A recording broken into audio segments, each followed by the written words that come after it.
बताओ, कल का कुछ पूछना है पहले? चलो आगे की अगली देखें फिर। तो आज देखते हैं हम, कल क्या था, हम सेंट्रल गवर्नमेंट के जितने डिपार्टमेंट मंत्रालय हैं उसमें लगने की सोच लिए, ठीक है, और सारा पॉइंट भी समझ में आ गया, ठीक है। अब आज क्या है, आप लोग, आपका जैसा यूपी या आप अलग कोई राज्य से हैं, ठीक है, अलग राज्य से, हाँ इस बैच में नहीं है, उसमें औरों में रहते हैं, कुछ बच्चे बिहार के हैं, कुछ उत्तराखंड के, हाँ, और मरी तो चंदोसी पे ही पड़ती है, वो चंदोसी के बाद में समझ में आती है बहुत, वैसे तो बहुत बहुत दूर के हैं, झारखंड तक के बच्चे आए पड़े हैं यहाँ पे, बिहार से तो लड़कियां तक आई हुई हैं, ठीक है। अब समझें ध्यान से, एक राज्य से ही समझते हैं, ठीक है, ढंग से समझ में आ जाएगा। अब समझ लो, इतना जवानी में ना ठंड की मट्टी काट रहे हो, इसको बंद कर दो, फिर इसको जितना टापोगे उतना ही रहेगा।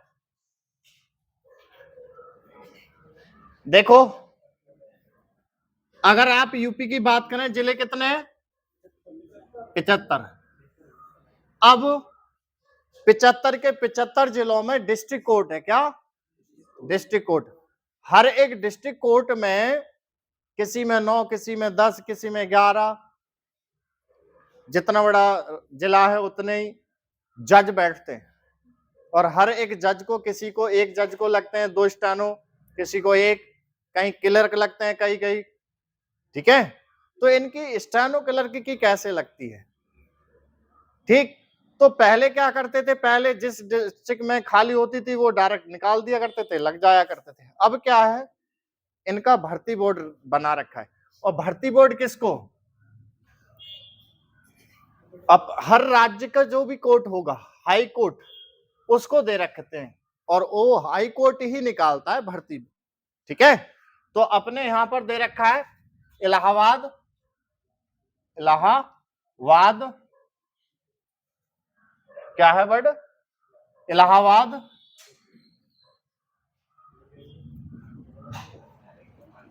High court. अब इलाहाबाद हाई कोर्ट का खुद ही भर्ती बोर्ड है, ये क्या करता है, खुद इलाहाबाद हाई कोर्ट में ही जो भर्तियां निकलती हैं आरओ की या फिर वहां पीए की, वो भी कराता है, और मैं जो डिस्ट्रिक्ट है अपने उनमें स्टेनो क्लर्क की भी कराता है। अब ये खुद भर्ती निकालकर कंपनियों को दे देता है, कंपनी फिर आपको सामने विज्ञापन दे देती है, आप भरते हैं और फिर उसकी जो भी प्रोग्रेस है उसकी आप पूरी करते हैं। तो एक तरफ से समझेंगे, ठीक। आप लोग सबसे पहले देखेंगे, इसमें हम क्या बनना चाह रहे हैं, पहले इसमें पहले तो समझेंगे हम स्टेनो बनने की, ठीक है, फिर क्लर्क की भी समझेंगे, किसकी, क्लर्क की। तो हाथों हाथ देखते हैं। अब जो जब स्टेनो और क्लर्क बनेंगे तो हम जो है कभी भी हाई कोर्ट में नहीं बैठेंगे स्टेनो क्लर्क बन के, ये कहां बैठेंगे जब आप स्टेनो बन जाएंगे, 75 के 75 जिलों में, ठीक है। आप अपने डिस्ट्रिक्ट में भी, अदर डिस्ट्रिक्ट में भी पोस्टिंग आपकी हो सकती है। तो पहले स्टेनो का ही बात करते हैं, ठीक। इसमें पहले देखते हैं, फॉर्म भरने की बात आएगी, किसकी, फॉर्म की।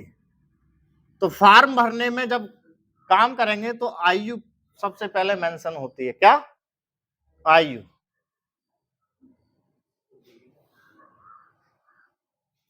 सबसे पहले है आयु, तो आयु स्टेनो में चाहिए होती है 18 से 40,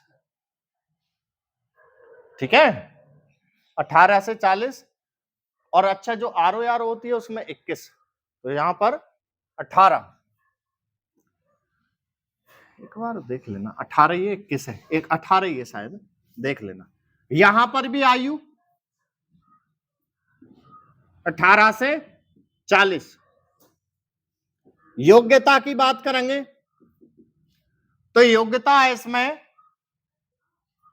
graduation plus triple C, graduation plus triple सी।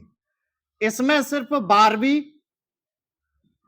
और ट्रिपल सी, और ट्रिपल सी होता है 3 मंथ का कोर्स कंप्यूटर का, ये जरूर ले लेना। आप लोग कर लेंगे इसको। तो देखें, फॉर्म भरने पर अगर ये चीजें हैं आपकी तो आप फॉर्म को भर देंगे। सही है। अब फॉर्म तो भर दिया, आगे की प्रोग्रेस बताएं सर, आगे क्या होना है। नंबर 2 पर क्या होगा, पेपर। और इसमें जो पेपर हुआ है अब तक ऑफलाइन हुआ है। कैसा? ऑफलाइन। ऑनलाइन नहीं होता इसमें। जैसे एसएससी का कल आपको समझाया तो उसमें क्या था, ऑनलाइन था, इसमें ऑफलाइन है।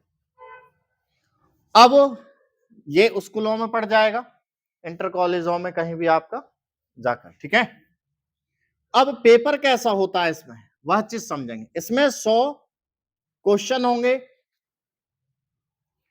और 100 ही नंबर होंगे, ठीक है। 100 क्वेश्चन 100 नंबर। अच्छा, इसका भी यही है, इसका भी यही क्या है, पेपर में ऑफलाइन होगा और इसका भी 100 क्वेश्चन और 100 ही नंबर। और ये सारी भर्तियां आती हैं। नंबर 1 पे जब भी हाई कोर्ट निकालेगा तो पहले आरओ, फिर स्टेनो, फिर क्लर्क, फिर ग्रुप डी की, ऐसे निकालता है। वहां इलाहाबाद हाई कोर्ट के लिए आरओ बी, पीएबी, पीएसबी, ये सारी भर्तियां निकालता है, ठीक है। तो हम क्या है, अभी स्टेनो और क्लर्क की समझते हैं, फिर उनकी भी समझेंगे, ठीक है, जो आपकी ग्रेजुएशन से भी है, ठीक। अब देखें यहां पर कितना, 100 क्वेश्चन 100 नंबर, यहां भी 100 क्वेश्चन 100 नंबर। अच्छा, दोनों में ही नेगेटिव मार्किंग होती नहीं है, नो नेगेटिव मार्किंग, इसमें भी नहीं और इसमें भी नहीं। विषय क्या होता है भाई, ये चीज समझे, मेन काम जो है विषय का है इसमें। तो इसमें क्या है, 25 क्वेश्चन होंगे और 25 ही नंबर के होंगे। क्या होगी, हिंदी। क्या होगी, हिंदी। 25 ही क्वेश्चन होंगे और 25 ही नंबर होंगे। किसके होंगे, इंग्लिश के। 25 ही क्वेश्चन और 25 ही नंबर, ठीक है। ये काय के होंगे, जीके जीएस के। और 25 ही क्वेश्चन होंगे, 25 ही नंबर, ये काय के होंगे, मैथ के। अच्छा, इसमें रीजनिंग नहीं होती, क्या नहीं होगी, रीजनिंग।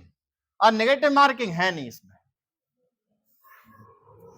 इसमें सेफ जोन क्या रहता है, अपना नंबर लाने का। भाई ज्यादा से ज्यादा लाओ। पहली बात तो ये कि हम जितना पेपर दे रखा होता है नंबर की, उतने की तैयारी करें। पहले ही गांठ लगा लोगे तो माइंड भी वहां तक चलेगा, ठीक है।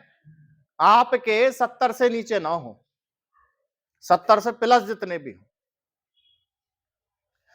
इसमें क्या है, इसमें 85-90 से भी ऊपर हो तो बढ़िया है। क्लर्क में कि सर पेपर का लेवल क्या रहता है, पेपर का क्या है कि इसमें थोड़ा इजी रख देते हैं, उसमें थोड़ा हार्ड कर देते हैं, ये रखते हैं। अच्छा कि सर पेपर 100 नंबर का है, यहां पर उसका भी 100 नंबर का, लेकिन फाइनल जो मेरिट लगती है इसकी इसकी लगती है 200 नंबर पे, इसकी स्टेनो की किस पे, 200 पर, और इसकी लगेगी 150 पर।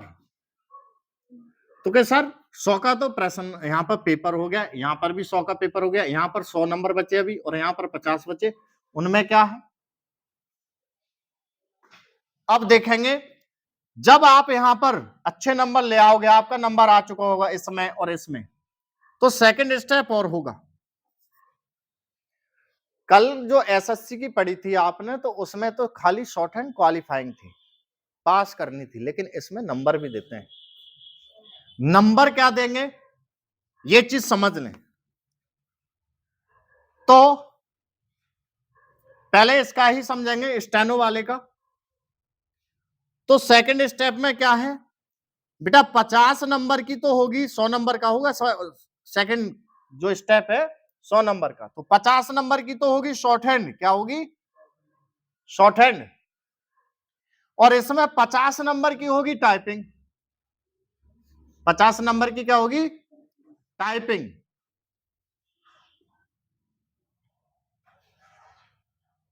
अब होगा क्या? 50 नंबर में शॉर्ट हैंड में 5 मिनट की तो डिक्टेशन होगी। जो कल वहां 10 मिनट की बोल रहे थे, यहां पर कितने की है? 5 मिनट की। गति क्या होगी इसमें? सिर्फ होगी बेटा आपकी, अच्छा यहां पर भी ध्यान दें, जब आप फॉर्म भर रहे होंगे तो यहां पर भी कल की तरह हिंदी और इंग्लिश का ऑप्शन आता है कि आप हिंदी की भरना चाह रहे हैं कि अंग्रेजी की। तो जो हिंदी शॉर्ट हैंड सीख रहे हैं वो हिंदी का, और जो अंग्रेजी की सीख रहे हैं वो अंग्रेजी का क्लिक करेंगे। ठीक है, तो ये हिंदी का पार्ट बताया जा रहा है। तो 80 की स्पीड बोलेंगे, किसकी? तो 80 की जब बोलेंगे, 80 वर्ड पर मिनट।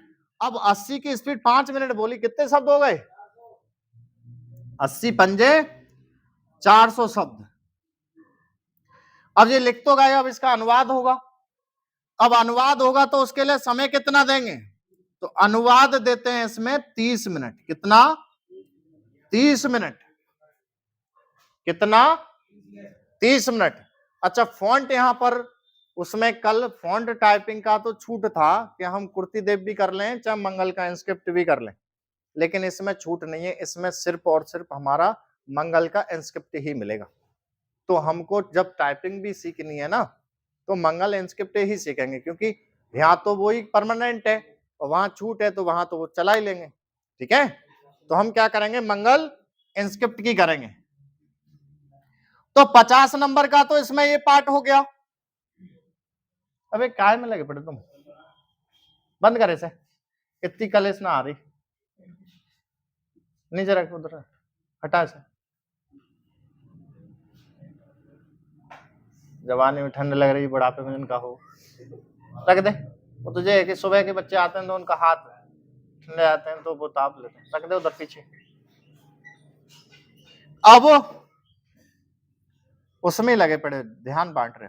अब देखो 50 नंबर का ये हो गया और 50 नंबर का ये है इसमें। अब होगा क्या? ये 50 नंबर का ये तो समझ में आ गया ना सबको। अब इसमें 50 नंबर में क्या होगा? इसमें क्या होगा? 10 मिनट का, यहां से ही समझ के चलेंगे, 10 मिनट की तो हिंदी की टाइपिंग होनी है और 10 मिनट की इंग्लिश की होनी है। 10-10 मिनट की होगी यहां पे टाइपिंग, और 25 नंबर की तो होगी हिंदी की टाइपिंग और 25 नंबर की होगी इंग्लिश की टाइपिंग। ठीक है, अब 10-10 मिनट की है इसमें, 25 के हो गए, 25 के हो गए, 50 हो गए नंबर।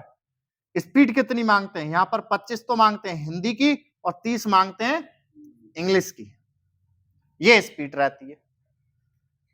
और 25-25 नंबर के हो गए, समझ में आ गया? लेकिन सर यहां पर 80 मांगी है, यहां पर क्या मांगा है? 25 और 30 की स्पीड, तो इससे से पास हो जाएंगे, इतने से नहीं। यहां पर आप स्पीड लिखो 100 की, ठीक है, और यहां पर आपकी हिंदी की होनी चाहिए 50-55 और यहां 60-65। एक बार में ये एग्जाम निकाल के ले जाओगे। ठीक है, तो भाई सेकंड स्टेप इसका तो समझ में आ गया। इसके बाद जो रिजल्ट आता है वो फाइनल आता है ज्वाइनिंग वाला, और जहां आपकी पोस्टिंग हुई होती है वहीं आपको डीवी कराना होता है और वहां आपको ज्वाइनिंग मिल जाएगी। लेकिन इसमें क्या होगा दूसरे स्टेप में, जो 50 नंबर का बचा है, तो इसमें जो सेकंड नंबर का है, पहले नंबर पे पेपर हो गया, सेकंड नंबर पे क्या है? जो ये वाला जो काम है 50 नंबर का, वही होना है इसमें। 10 मिनट की टाइपिंग होगी हिंदी की और 10 मिनट की इंग्लिश की। 25 नंबर इसको दे रहे होंगे हिंदी की टाइपिंग को और 25 नंबर इंग्लिश की टाइपिंग को, और स्पीड जो होगी 25 की मांगेंगे हिंदी की और 30 की मांगेंगे इंग्लिश की। लेकिन इसमें भी वो क्या होना चाहिए? हमारी स्पीड हैवी होनी चाहिए। बात क्लियर हुई? अब ये कौन सी भर्ती हो गई आपकी? आप हर जिले में जज के स्टेनो और क्लर्क बनने के लिए, ये कहां है? अपने उत्तर प्रदेश में जब निकलती है भर्ती तो इलाहाबाद हाईकोर्ट निकालता है उससे। ठीक है, हर राज्य में स्टेनो क्लर्क की, जज के स्टेनो की अलग अलग थ्योरी है। कुछ तो रिटर्न ही नहीं कराते हैं। क्या नहीं कराते हैं? रिटर्न। डायरेक्ट भर्ती आई, फॉर्म डलवाया आपने, वो निकाल दिया, उसमें जो टेस्ट मांगा है शॉर्ट हैंड का और टाइपिंग का आपने निकाल दिया और लग गए। जैसे राजस्थान हाई कोर्ट है, कभी भी स्टेनो की निकालेगा without written. Jharkhand high court है, वो कभी भी भर्ती निकालता है विदाउट रिटन। ठीक है, तो ये हमारा क्या हो गया, अपने यूपी का समझ लिया आपने। ठीक, यहां पर कोई डाउट? अब पिछले उसमें 13 बच्चे लगे थे, नहीं 12 बच्चे लगे थे, अभी पिछले वाला जो रिजल्ट खुला था उससे पहले 9 बच्चे लगे थे। अब क्या है कि पास के जिले मिल गए, कुछ को तो अपना यही संभल का संभल डिस्ट्रिक्ट ही मिल गया। संभल डिस्ट्रिक्ट का जो कोर्ट है वो अपनी चंदोसी है, तो बस सुबह के जाते हैं, शाम को अच्छे तरीके से कर लेते हैं। तो बढ़िया है, वो कल की जो भर्ती बताई वो भी और ये भी, समझ गए? अभी खाली क्या समझा रहे हैं, फॉर्म भरने से लेकर लगने तक का। ये परसों क्या समझाया था? परसों ये समझाया था कि कौन भर्ती से कैसे पहुंचेंगे। अब हर एक भर्ती को खोल के रख रहे हैं। तो कल हो गई सेंट्रल गवर्नमेंट में लगने की, वो एसएससी लगा देगी, और ये क्या है, हमें जज के स्टेनो और क्लर्क बना दी। ठीक, अब के सर वो ग्रुप डी और वो नहीं बता रहे क्या? ग्रुप डी, अरे यार जब हम अच्छे खासे हैं, टाइम है हमारे पास, तो उच्च लेवल की तैयारी की सोचेंगे, निचली सोचेंगे क्या? ठीक, अब इससे ऊपर एक भर्ती और आती है जिसको बोलते हैं आरओ। अब उसके बारे में समझ लेंगे। ठीक है, यहां पर कोई दिक्कत? ये 1 से 1.5 साल, 1 से 1.5-2 साल के अंतराल में आती रहती है। ठीक है, 1 से 1.5-2 साल के अंतराल में आती रहती है। कुछ पूछना है? चलो अब अगली बताते हैं।